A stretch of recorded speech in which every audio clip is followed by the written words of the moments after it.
Hey friends, kamusta po kayo? Attorney Elaine Antonio Bordeaux. In today's episode po, we're going to talk about understanding J1 waiver based on exceptional hardship, and I'm going to share to you the PowerPoint presentation that I created para po mas maintindihan. This episode was requested po ng ating mga J1 kababayan. Okay, so let me just set this up.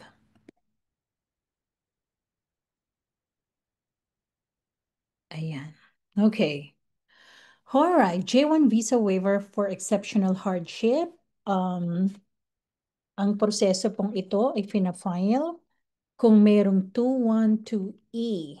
Ito po yung home country requirement. So ang J1 visa, just to give you an introduction,